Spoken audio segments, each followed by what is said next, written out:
Vamos a hablar un poco en este audio que titulé Práctica Analítica, en realidad tal vez de algunas cosas que ustedes ya conozcan en su tránsito por las materias de primer año, pero que me parece interesante ubicar, hacer una breve historia para ubicar o fundamentar mejor cómo se llega a los conceptos de la práctica analítica.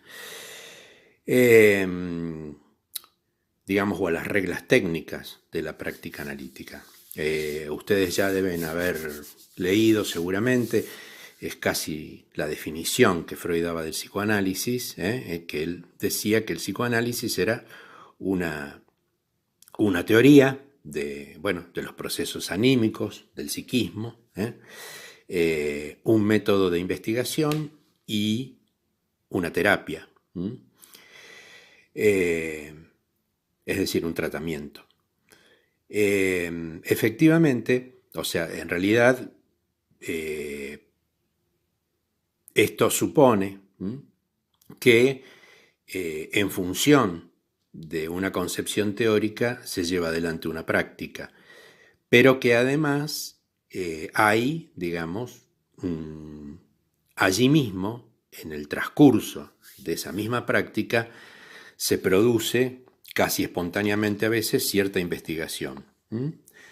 A pesar de que, bueno, Freud siempre recomendaba, casi para él esto era algo imprescindible, no proponerse una investigación con un tratamiento en curso, sino que todo lo que fuera de investigación o conclusiones que tendieran a ampliar o a modificar la teoría psicoanalítica siempre debía hacerse cuando ya no se estaba con el paciente trabajando, porque de lo contrario, lo que podía producirse es que ese afán investigativo del analista al mismo tiempo en que estaba trabajando con el caso, bueno, podía producir efectos absolutamente indeseados para ese tratamiento, desde una resistencia del analista o orientar las cosas en función de lo que se pretendía investigar, etc.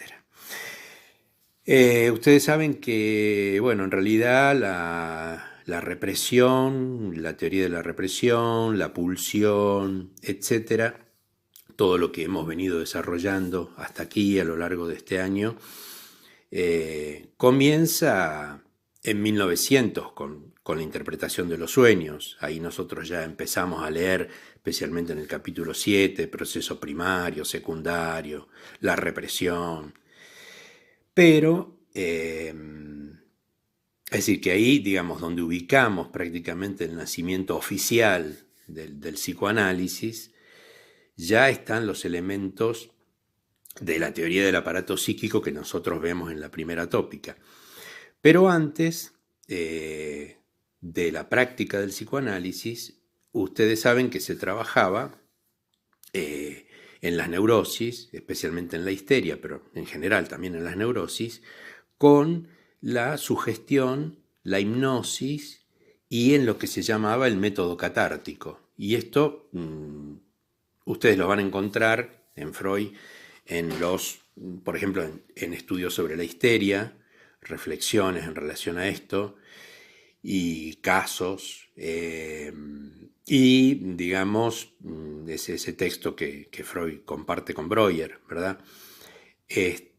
Al mismo tiempo que, digamos, se hablaba de la represión, no sé si es en estudio sobre la histeria, donde Freud habla por primera vez de represión, creería que sí, no estoy seguro. Habla de procesos represivos, eso sí. Y de 1895 es estudio sobre la histeria. La carta 52 que nosotros ya hemos visto es de 1896. Pero fíjense que allí, cuando él habla de represión, él la usa específicamente, digamos, como mecanismo, la piensa como una defensa patológica, es decir, que la articula a la psicopatología, no todavía a un mecanismo estructurante de lo inconsciente como tal. Lo inconsciente ahí es más bien producto de un movimiento transcriptor, de transcripción, pero no exactamente, la represión no tiene ese papel tan fuerte como ya empieza a tenerlo sí en interpretación de los sueños. En interpretación de los sueños sí, porque ya lo reprimido funciona en el sueño, y independientemente de que se trate del sueño de un neurótico o del sueño de alguien que no está en ese momento padeciendo una neurosis. Pero bueno, volviendo un poco al tema de la sugestión, la hipnosis y el método catártico, hay en esos métodos de trabajo prepsicoanalíticos, psicoterapéuticos, digamos, y casi médicos también, algunas cuestiones que Freud va marcando en su observación clínica, sobre todo de los resultados y también de las dificultades de estos procedimientos, que van a tener consecuencia en la posición que él toma después y en cómo, no solamente para, digamos, instituir la técnica y la práctica analítica, sino también en cuanto a cambios teóricos. Respecto del método catártico, acá quiero hacer una aclaración por si ustedes no conocen el origen de esto. El método catártico, en realidad, la catarsis es algo que implica, digamos, un sinónimo bastante próximo de catarsis es la idea de una purga, o sea, algo que hay que purgar, algo de lo que hay que desprenderse, descargar, o poner en circulación para que deje de tener efectos nocivos. Y la catarsis, el método catártico,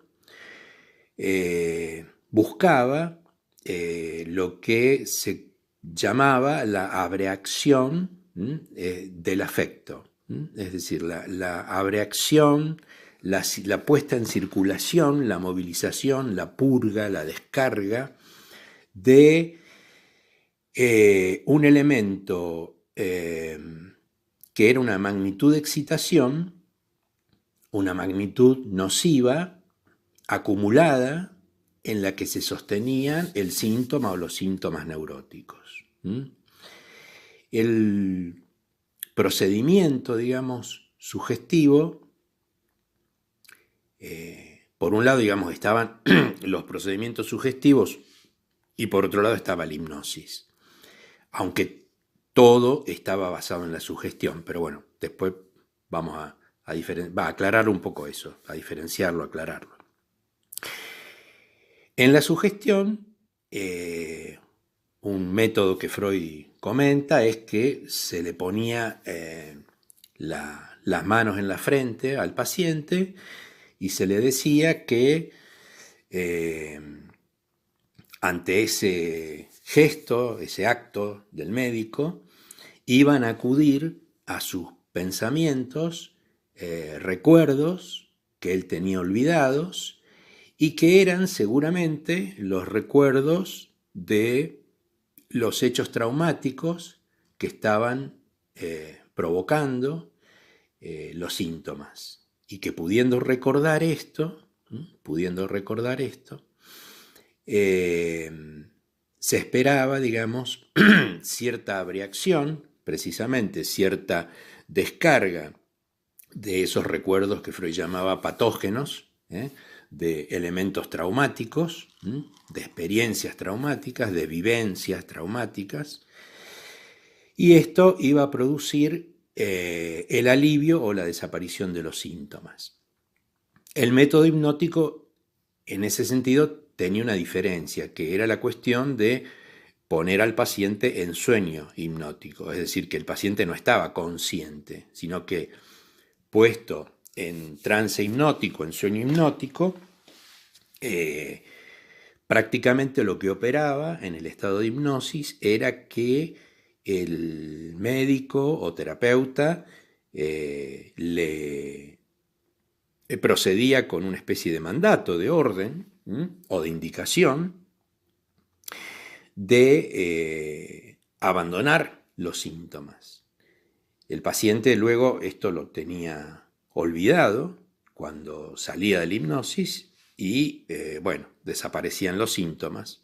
Pero Freud ya o no desaparecían. A su vez, no todo el mundo era hipnotizable. Pero más allá de esto, ahora voy a comentar algo sobre eso, pero Freud ya en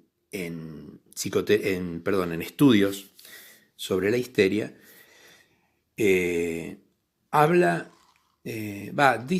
hace un comentario que me parece interesante. Él dice que, bueno, que hay procesos represivos, como les dije antes, en estas neurosis, que hacen que haya algo cristalizado, dice, él usa esa expresión, algo del orden de un cristal, de una cristalización, que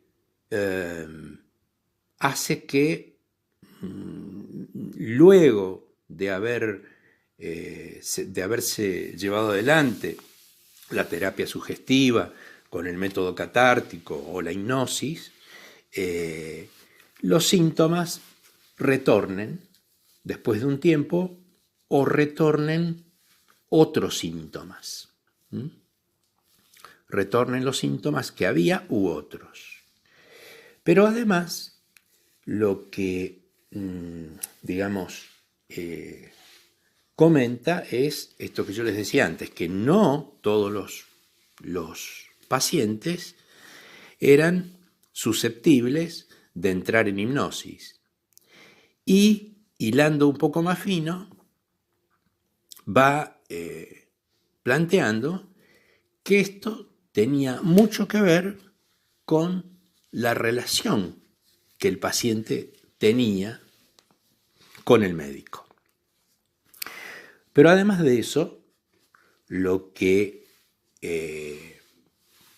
ocurría, decía Freud, es que muchas veces el retorno de los síntomas no solo tenía que ver con contingencias de la vida del paciente, contingencias que se producían luego y que ante eso volvían los síntomas, sino también, y esto es muy interesante,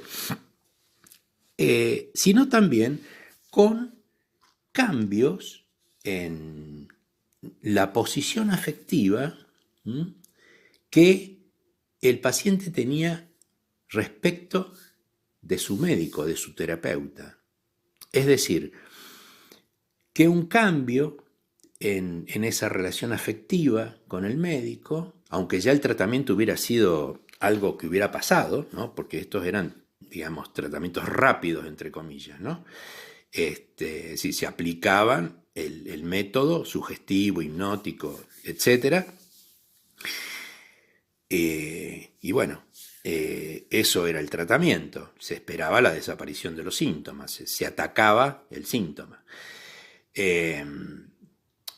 Entonces, que un cambio en la posición afectiva del paciente respecto del médico hacía que los síntomas volvieran o se produjeran nuevos síntomas. También por cambios afectivos del paciente en las relaciones de su entorno más cercano, más íntimo. También otra cosa que Freud observaba, él lo va marcando esto en distintos momentos, también en textos que se recobraron posteriormente de Freud, Freud comenta estas cosas, textos recobrados que son de antes de interpretación de los sueños. También observaba que había pacientes de muy difícil acceso, pero que si él, por ejemplo, eh, se acercaba al paciente a través de alguna persona significativa para el paciente se hacía, o la paciente se tornaba más accesibles a su influjo, a su acción terapéutica. Es decir que, ¿qué es lo que entonces Freud va leyendo allí?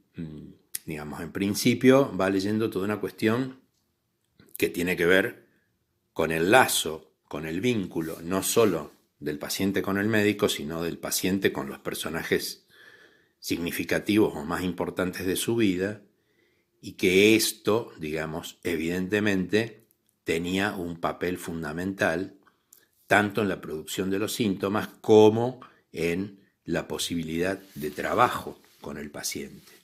Es decir, que ahí es donde estamos ya muy cerca, digamos, del concepto de transferencia. Estamos bastante cerca ahí del concepto de transferencia. Es decir, que la sugestión y la hipnosis, la eficacia de la palabra del médico y el poder que ejercía el médico o el terapeuta estaban ligados a una condición preexistente que era la posición que el paciente tenía respecto del médico y la manera en que el médico o terapeuta podían acceder, por qué vía podían acceder a que el paciente les confiriera ese poder. Claro que era un poder que, digamos, el médico ejercía, porque estaba basado en una autoridad. Pero lo que Freud percibe es que esa autoridad requería de una autorización, entre comillas, del paciente. Y que esa autorización del paciente era un resorte esencial en la eficacia del método. Entonces, la eficacia del método no estaba tanto en el método mismo, sino en la relación médico-paciente. Sí, médico-paciente. Incluso vieron que creo que a partir del psicoanálisis y de Freud, bueno, en medicina, en las carreras de medicina, existen materias que se ocupan de la relación médico-paciente. Bien. Lo cual era un primer indicio, como yo les decía antes, de la transferencia. Claro, la transferencia va a implicar, por supuesto, otros desarrollos teóricos. Y como les decía antes, en esta época no está el concepto de pulsión, está la represión más como proceso represivo patológico, como defensa patológica, que como estructurante de lo inconsciente, si bien está la idea de conciencia y de lo inconsciente, pero en un sentido mucho más descriptivo y de un inconsciente que no se sabe bien, digamos, cómo es que está constituido, o por qué se ha constituido. Por otro lado, ustedes saben que el concepto de represión o la idea de un proceso represivo que dejaba algo afuera de la conciencia ya estaba antes de Freud, estaba ya desde Herbart, que es uno de los antecedentes de Freud que justamente Lorena Sun trabaja en sus textos sobre la metapsicología freudiana. Bueno, decía sugestión, decía hipnosis, decía estos indicios ya de que el lazo, lo eficaz, era el lazo con el médico, con el terapeuta. Ahí no se puede hablar de psicoanalista, pero marco también que ese lazo, una vez logrado, el médico terapeuta lo tomaban y lo ejercían como autoridad. Esa autorización la tomaban y ejercían esa autoridad. Digamos, cuando yo ponga las manos en su frente, va a venir el recuerdo o la serie de recuerdos que están causándole este sufrimiento. Es decir, yo estoy seguro de que esos recuerdos que van a venir son el camino a la cura. Es decir, una palabra absolutamente autorizada. Lévi-Strauss, el antropólogo, tiene un artículo que se los recomiendo, se llama La eficacia simbólica, y él ahí justamente hace un trabajo de comparación entre la eficacia de la palabra del chamán en las tribus y la intervención del psicoanalista. Bueno, esto era más parecido a la eficacia chamánica, digamos, esto de la sugestión y de la hipnosis.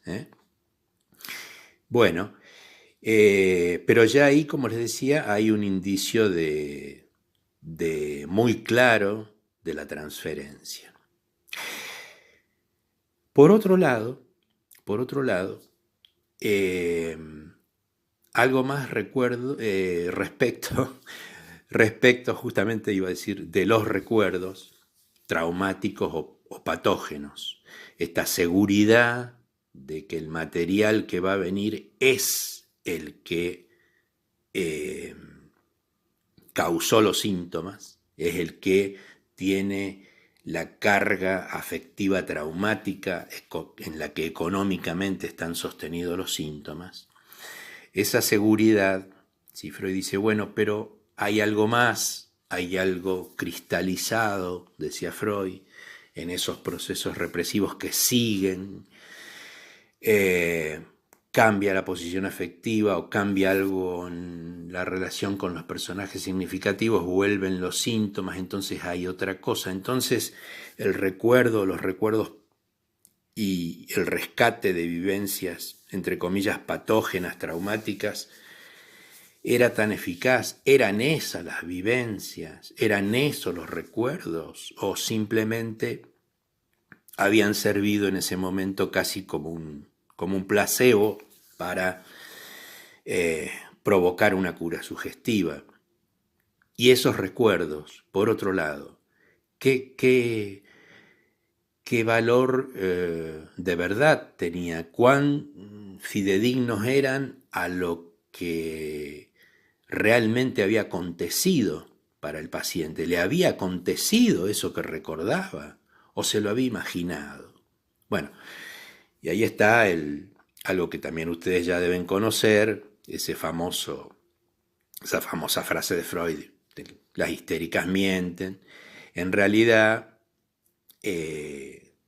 ya, digamos, se avanza a la idea de una realidad psíquica que, independientemente de que el hecho y las vivencias recordadas hayan correspondido con un acontecimiento real o no, va quedando de lado y, en todo caso, no se trata de negar que hay hechos traumáticos, bueno, más todavía después con la especificación del trauma en psicoanálisis, pero ya como trauma sexual, como el trauma en psicoanálisis es específicamente sexual.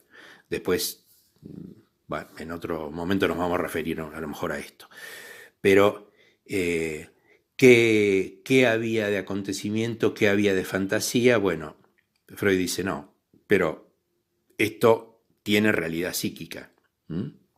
Entonces la realidad psíquica está directamente vinculada a las fantasías y por lo tanto, digamos, ya no hay tantos, ya dentro de la técnica analítica, si bien por supuesto hay hechos en la vida de todas las personas que son absolutamente determinantes y constitutivos en muchos casos, pero ya se trata de el estatuto que eso tiene como realidad psíquica, y no ya de que habría que purgar ese afecto que estaba sosteniendo, esa magnitud de excitación que estaba sosteniendo económicamente los síntomas. Bien.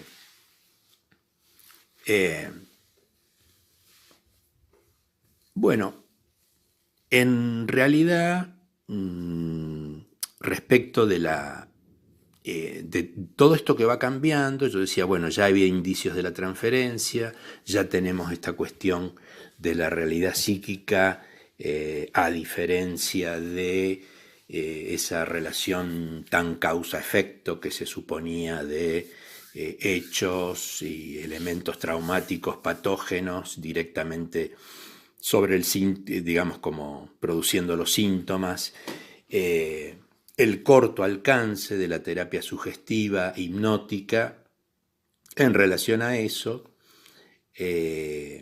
ustedes saben que se pensaba, esto implicaba pensar, digo por esto de cierta correspondencia entre una teoría y una práctica y una clínica, se diría. Esto implicaba pensar en la sugestión. Se hablaba del psiquismo en una estratificación concéntrica, que, digamos, cuanto uno más se aproximaba a rescatar esos recuerdos patógenos,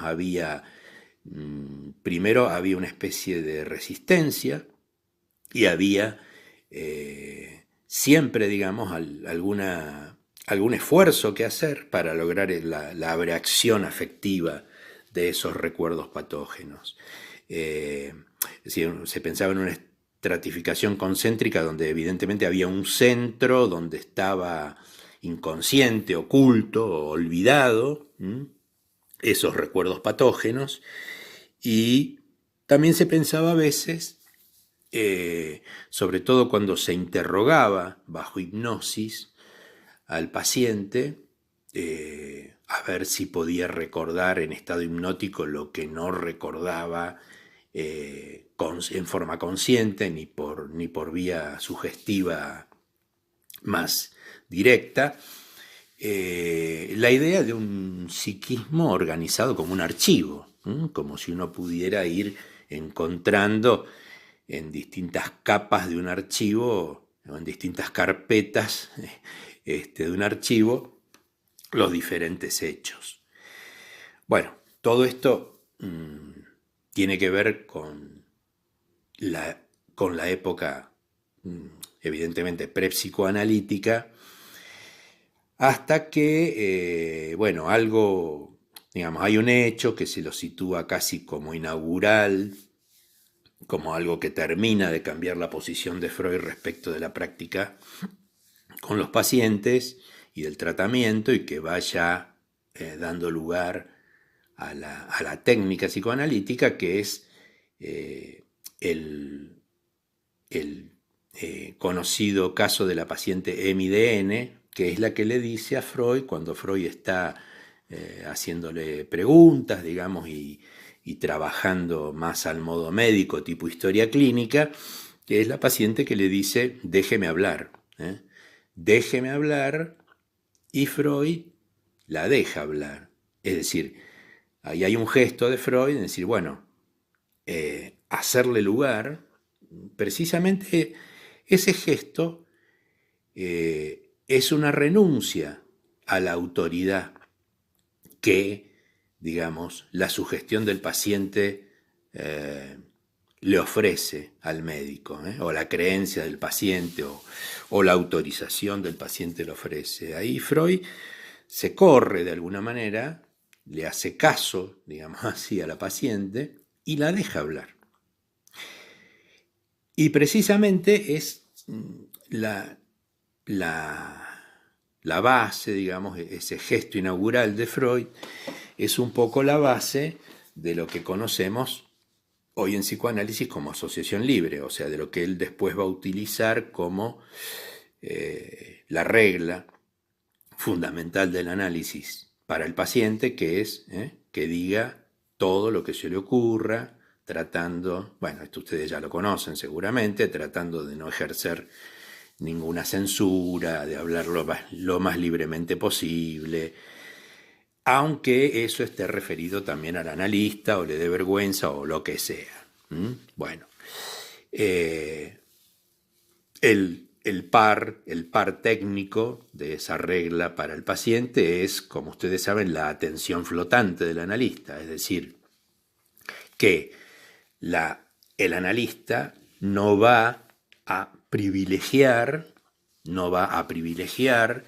en forma deliberada nada de ese material, porque lo que Freud sostiene es que a veces el material, los detalles más nimios son los más reveladores. Entonces, la atención flotante, él agrega una palabra que dice parejamente flotante, o sea, dándole a todo el material, tratando de darle a todo el material el mismo lugar, la misma importancia. Parezca un detalle tonto o sea a lo mejor el elemento central de un relato. Pero ya Freud ahí empieza a atender al relato con la atención flotante. Freud dice, me abandono a mis pensamientos y a escuchar al paciente. Me abandono a mis pensamientos y a escuchar al paciente y también a lo que le evoca el material que el paciente trae, pero le evoca en relación no a él, ni a sus recuerdos, ni a su persona, sino en relación a otras partes del material que trae el mismo paciente. Es decir, que lo que se produce, después también está la regla de abstinencia, pero bueno, eso lo vamos a comentar después cuando hablemos un poco más de transferencia. Pero digo, lo que se produce allí, desde con esta idea de la realidad psíquica y, digamos, la entrada cada vez más en el relato del paciente, en el relato, en la asociación libre, en el discurso del paciente, decía, lo que se produce ahí es una concepción ya no de un archivo, del psiquismo como un archivo, como una estratificación concéntrica o que tenga algún centro, un eje en particular, sino lo que Freud llama reticular, es decir, como una red en donde hay una red de ¿qué? Una red de representaciones, una red de representaciones, una red de palabras también, bueno, representaciones palabra y representaciones cosa, pero ya se trata de la idea de algo reticular, es decir, conformado como una red en donde los elementos están concatenados, sea por la propia concatenación, también sea por omisión, porque a lo mejor el paciente pretende desconectarlo, en algunos casos, o digamos, hay lagunas en el relato, puntos en donde no aparece una coherencia, a lo mejor histórica o cronológica o en la lógica misma del relato, que son, bueno, las manifestaciones de lo inconsciente, pero ya en esta forma reticular que va a dar cuenta en sus distintos movimientos y accidentes ya está ahí la idea del retorno de lo reprimido. La idea del retorno de lo reprimido, evidentemente, a la asociación libre y la atención flotante, en principio lo que contribuyó muchísimo es no solamente el déjeme hablar de aquella paciente, sino también el trabajo sobre los sueños. El trabajo sobre los sueños es casi el antecedente fundamental de la asociación libre y la atención flotante, porque ya en los sueños que Freud relata ahí de pacientes, etc., uno puede ver cómo Freud toma una posición precisamente más bien de interrogar esa red de representaciones que de tomar una autoridad, sino que lo que se autoriza, en todo caso ahí, es lo primero a lo que se autoriza es al relato del paciente. Y también, digamos, al relato del paciente teniendo en cuenta también a qué o a quién se dirige y de qué manera autoriza o no a ese que lo está escuchando, qué lugar le da. Evidentemente, todas las observaciones críticas en su momento que Freud había hecho sobre los métodos sugestivos e hipnóticos se van recuperando, digamos, para ir constituyendo el dispositivo analítico básico, digamos, de la asociación libre, la atención flotante, incluso el diván, el uso del diván. Freud dice que, esto lo dice, creo que en Recordar, Repetir, Reelaborar, me parece, sí, dice que el diván es algo heredado de las terapias sugestivas e hipnóticas, pero que él lo conservó, por un lado, porque personalmente le resultaba bastante molesto soportar la mirada del paciente,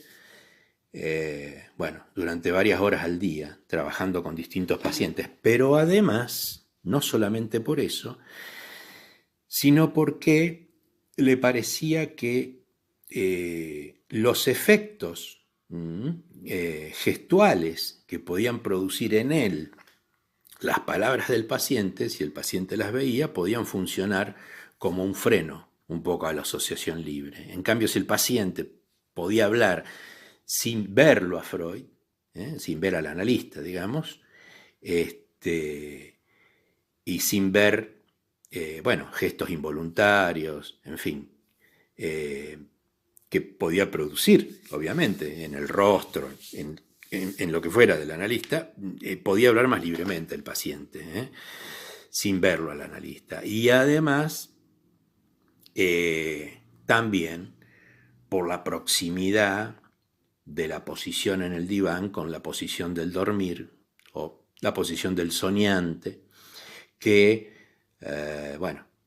como ustedes saben, para Freud siempre el sueño fue la vía regia al inconsciente, no la única, ¿no? También los lapsus, también, todos los elementos de la psicopatología de la vida cotidiana, pero el sueño era muy privilegiado por Freud en ese sentido.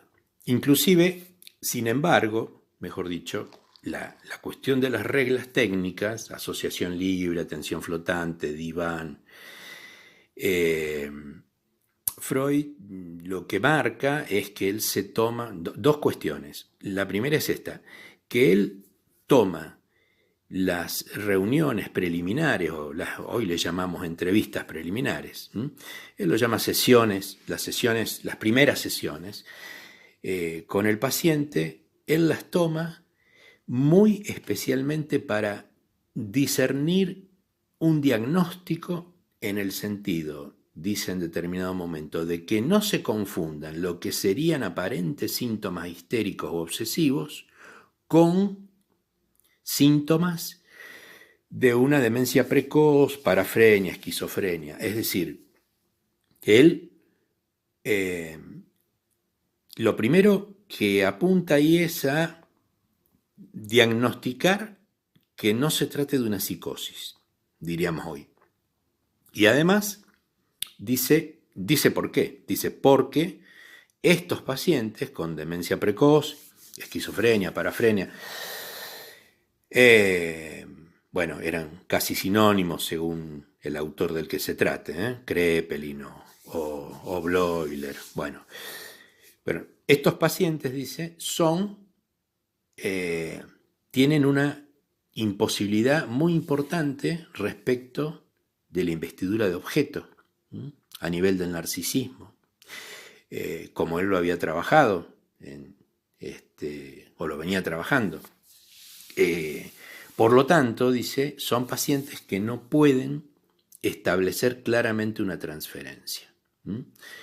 Y, por lo tanto, ese vínculo, digamos, ese lazo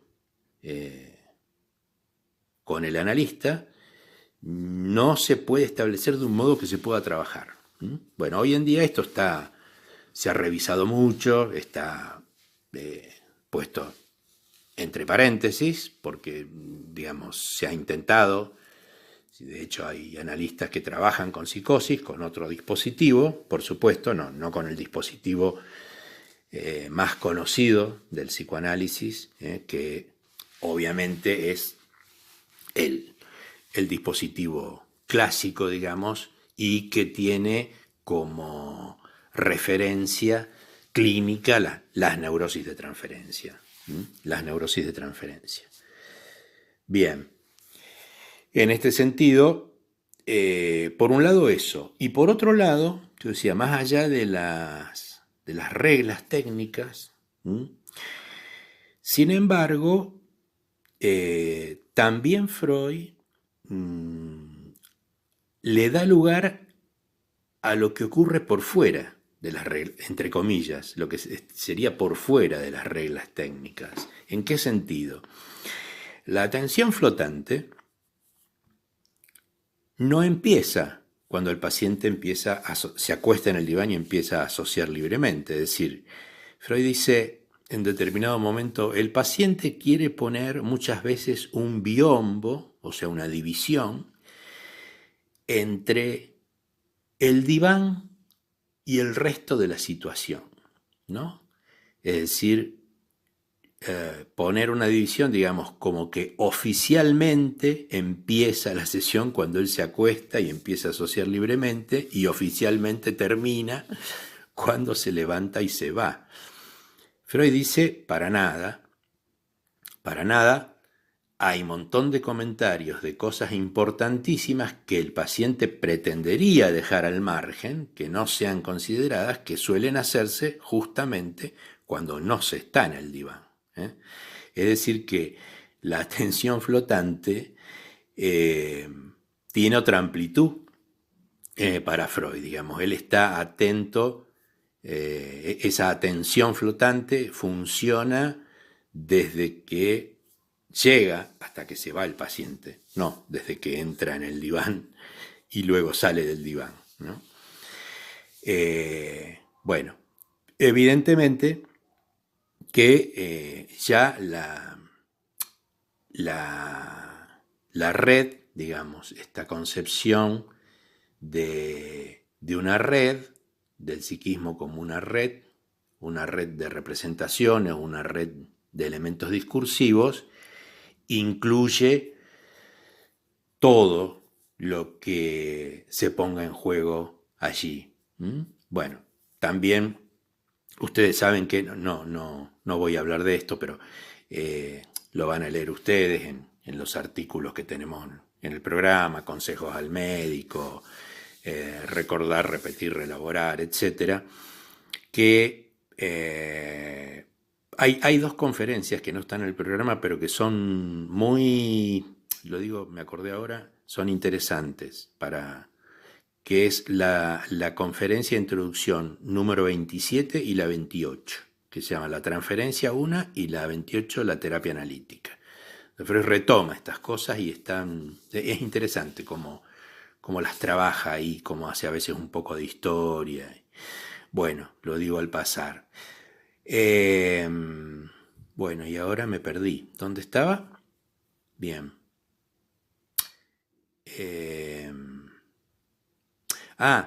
creo que decía que en esto de la red, de la forma de red, se incluye todo, todo, aún aquello que más el paciente dejaría fuera, digamos, casi, entre comillas, intencionalmente. Pero esto también porque incluye otra cosa, incluye algo que después a lo cual tenemos que referirnos, que es no solamente el hablar y el asociar libremente hablando, sino a lo que acontece con el actuar, con lo que se hace, a veces, no siempre, por supuesto. Y decía que bueno, que hay precisiones de Freud incluso respecto del tiempo y del dinero, del pago del análisis, etc. Bueno, eso lo pueden leer ustedes en Consejos al Médico. Respecto de la iniciación del tratamiento, esto que decía de las entrevistas preliminares que Freud planteaba es muy importante, aún para aquellos casos en donde comienzan, porque Freud habla allí de que son como las primeras movidas de un partido de ajedrez y que el final, en un partido de ajedrez, muchas veces, retroactivamente, depende de cómo hayan sido las primeras jugadas. Y efectivamente, esto me parece que nosotros tenemos que leerlo en el sentido de que no se puede empezar un análisis, es como si Freud nos dijera, bueno, por más que esté indicado el análisis, no se puede empezar un análisis de cualquier manera. O sea, en esta autorización que el paciente nos da para trabajar, digamos, hay condiciones, no hay cualquier manera de trabajar, no se puede empezar de cualquier manera. Y de esas condiciones de partida va a depender, en buena medida, a dónde se arribe, independientemente de que en algún momento el psicoanálisis quede interrumpido por resistencias que no pueden removerse o de que se llegue a un cierto final. Bueno, el tema del final de análisis, después podemos hablar un poco de eso en otro audio, pero depende de ese movimiento de partida. Y la otra cuestión que Freud también comenta, que es interesante, es bueno, las críticas que recibía el psicoanálisis por lo largo que era el psicoanálisis. Ahora, ¿qué habría que decir hoy, no? Porque, digamos, claro, el método catártico, sugestión, hipnosis, eran prácticamente tratamientos brevísimos, que se podrían comparar hoy con muchas psicoterapias breves o con la autoayuda o con distintas prácticas que tienden a que la persona pueda sentirse mejor. Pero, ¿qué pasa? Freud dice, bueno, lo que pasa es que no se puede hacer tan breve el trabajo sobre cuestiones que cada vez más van apareciendo, incluso con el progreso teórico, como más estructurales. La represión, la pulsión, etc. Sin embargo, en esa época la crítica era porque en algunos casos duraba 2 años un análisis. ¿Qué habría que decir hoy, digo, no? Donde mucha gente se analiza mucho tiempo. 2 años hoy sería un análisis súper breve. También hay que tener en cuenta que Freud trabajaba con sus pacientes todos los días, mínimo de lunes a viernes. Hace un comentario, incluso en determinado momento, en el que dice, bueno, con algunos pacientes no, digamos, que los síntomas ya son más leves y que se puede trabajar 3 veces a la semana, 2, 3 veces a la semana. Bueno, todo eso ha cambiado evidentemente mucho.